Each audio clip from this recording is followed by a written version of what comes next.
안녕하세요. 반갑습니다. 오늘 5월 20일 신명기 21장 1절에서 14절 말씀의 묵상을 함께 나누도록 하겠습니다.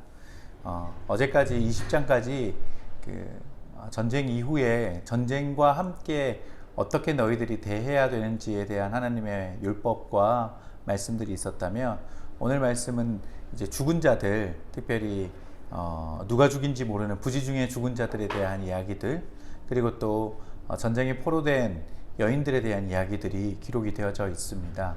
1절 말씀을 먼저 제가 한번 읽어보겠습니다.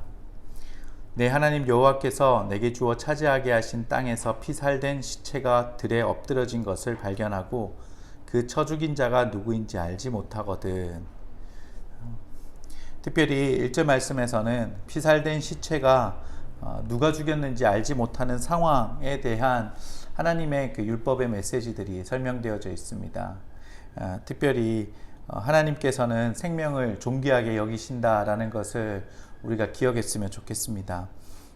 특별히 하나님께서 피 흘림에 대해서는 분명히 책임을 물으셨고, 그것을 그냥 헛되이 흘러가지 않도록 철저하게 살피셨다라는 것도 우리가 기억했으면 좋겠습니다.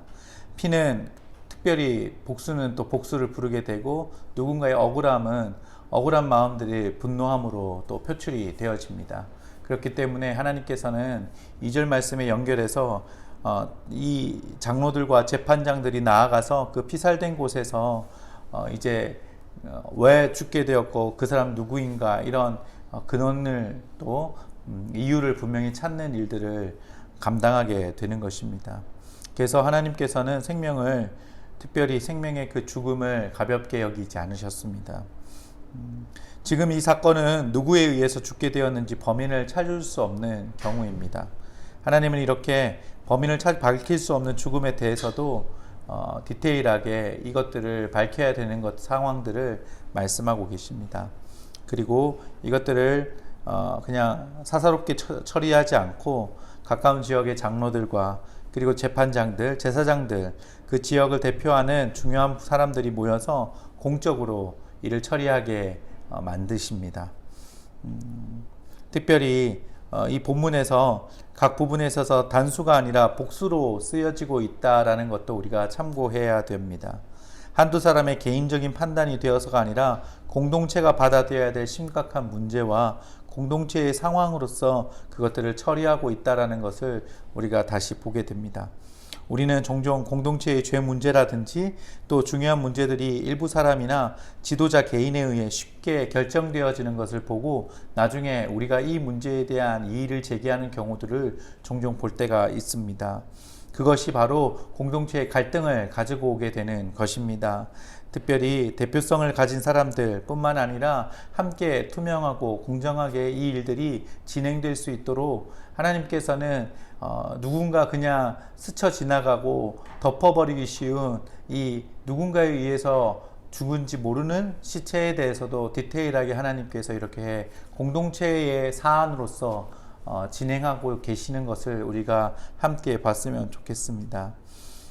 6절과 9절의 말씀은 특별히 피 흘림의 대가를 요구하기에 대표된 그 사람들이 이 피 흘림이 자신들과 무관함을 분명히 하고 하나님 앞에서 자신들의 아무 죄 없음을 또 공식적으로 선포하는 이야기들이 6절부터 9절까지 나타나 있습니다. 그냥 어떤 죄들을 우리가 그냥 덮어두어서는 결코 안 될 것입니다. 자신들이 또 조사해 보았는데 범인들을 찾지 못하는 경우가 분명히 있을 것입니다. 그리고 그것을 판단하고 우리는 처리해 두어야 하는 것입니다. 우리 안에 문제가 발견되어지고 그 문제가 이제 인식되어졌다면 그것들을 하나님 앞으로 가져가야 될 것입니다.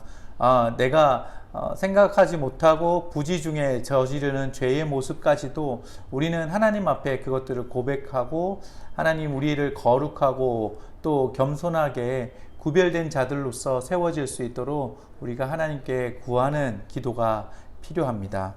특별히 오늘 이 말씀 속에서 우리는 이제 그냥 문제를 덮어두는 것으로 마무리 짓는 것이 아니라 하나님 앞에 이것들에 대한 분명한 처리 결과를 진행해야 된다라는 것을 하나님께서 말씀을 또 이 규례들을 정해 주심으로써 이 일들을 마무리 짓고 있고, 그리고 또 이 일들의 마침표를 짓고 있는 것을 볼 수가 있습니다. 우리 안에 해결되어야 될 죄의 문제들이 있다면 그 문제들이 분명하게 해결되어져야 되고 분명하게 마무리되어져야 되는 것입니다.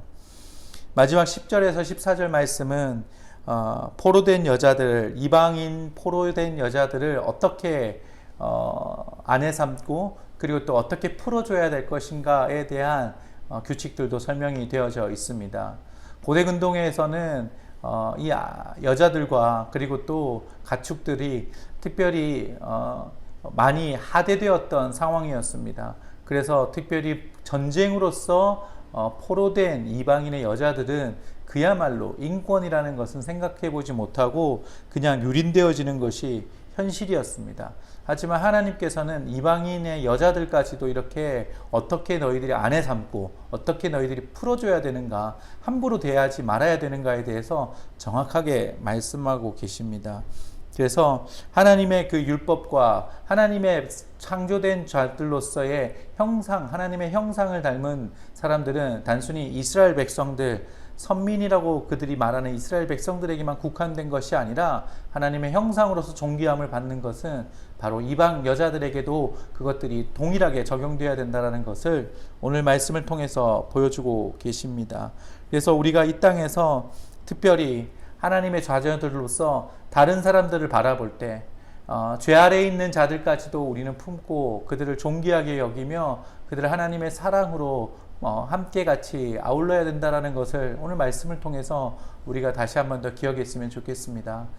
우리에게 삶의 위치와 그 환경 속에서 만나는 많은 사람들 속에서 하나님의 이 존귀하신 하나님의 그 룰들을 기억하면서 사람을 존중히 하고 사랑을 베풀어라는 이 말씀을 기억하며 우리가 함께 그들을 함부로 대하지 않고 저주하지 않고 정죄하지 않고 하나님의 사람으로 그들을 품을 수 있는 넉넉한 하나님의 사랑을 소유한 자들이 되시기를 축복합니다.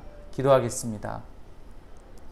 은혜가 풍성하신 하나님, 오늘도 주의 말씀을 통하여서 하나님 존중받아야 될 자들을 기억하게 하시고 특별히 우리 안의 죄악들을 그냥 덮어두지 않고 하나님께서 해결하시고 하나님께서 거룩하게 구별하기 원하신다라는 말씀을 주셨는데 내 안에 하나님 너무나 깊이 뿌리 박혀 있어 깨닫지 못하는 죄의 모습들, 부지 중에 내가 알기에 모르게 범하는 모든 죄들까지도 하나님 앞에 고백하고 거룩한 하나님의 자녀로 세워지게 하여 주시옵소서. 우리 주변에 있는 많은 사람들을 품고 우리가 그들을 위하여서 하나님의 사랑을 증거하는 자들이 되게 하여 주시옵소서. 하나님의 형상으로 지어진 받은 많은 하나님의 사람들을 우리에게 오늘 만나게 하실 터인데 그 만남을 통하여서 하나님 내 안에 거북함과 부담감과 아니면 잘못되어진 우월한 마음들이 아니라 하나님 그들을 더 사랑의 마음으로 겸손히 섬길 수 있게 하여 주시옵소서. 예수님의 이름으로 기도드립니다. 아멘.